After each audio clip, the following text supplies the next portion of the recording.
Hey everyone, welcome to my YouTube channel. Here I share videos on the latest tech and helpful tips.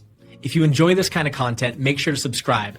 Now let's get started. The idea of enabling USB debugging on a locked Android device is a common query, often born out of frustration when you're locked out of your phone but need to perform an advanced operation like data recovery, flashing a new ROM, or using ADB commands.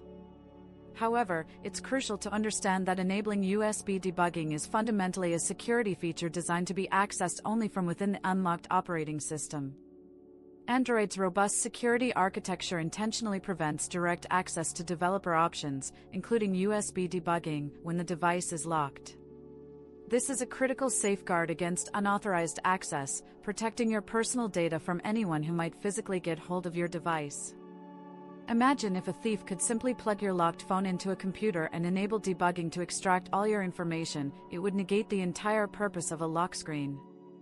Therefore, the straightforward answer to how to enable USB debugging on a locked Android device is that, in most standard scenarios, you cannot directly enable it while the device is locked and inaccessible. This doesn't mean all hope is lost for interacting with a locked device, but it shifts the focus significantly. If your device is truly locked, meaning you cannot bypass the lock screen via PIN, pattern, or fingerprint, your primary objective must first be to unlock the device. There are various methods people attempt, depending on the specific lock type and Android version. For instance, if you've forgotten your pattern or PIN, some older Android versions allow a forgot pattern option linked to your Google account, which could help bypass the lock. However, modern Android versions have largely phased out this direct bypass for security reasons.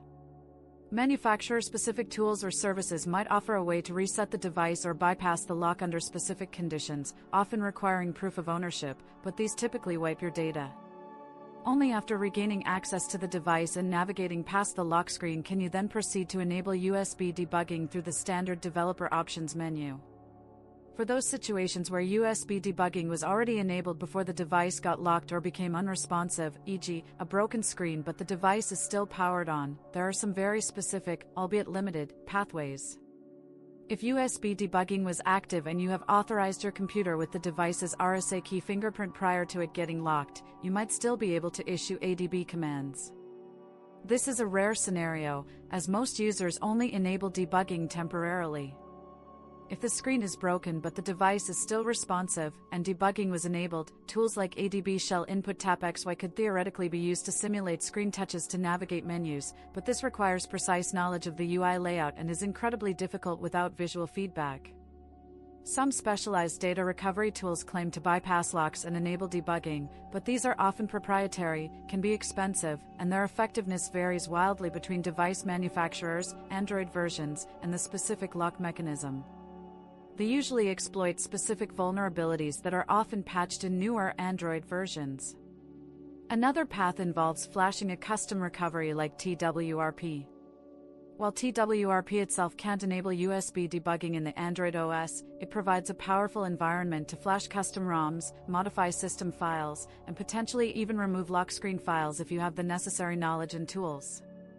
However, flashing a custom recovery typically requires an unlocked bootloader, and unlocking the bootloader usually wipes all data and often requires USB debugging to be enabled beforehand to use fast boot commands.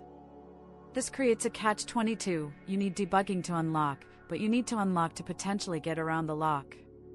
In essence, if you're looking for a simple, universal method to enable USB debugging on a device that is currently locked and inaccessible, you're looking for a security vulnerability that Android is designed to prevent. The most reliable and secure approach is to first regain access to your device through official unlocking procedures, which often involve a factory reset, and then enable USB debugging once you have full control. Always back up your data regularly to avoid such predicaments. Thank you for watching, and please consider subscribing for more tech insights.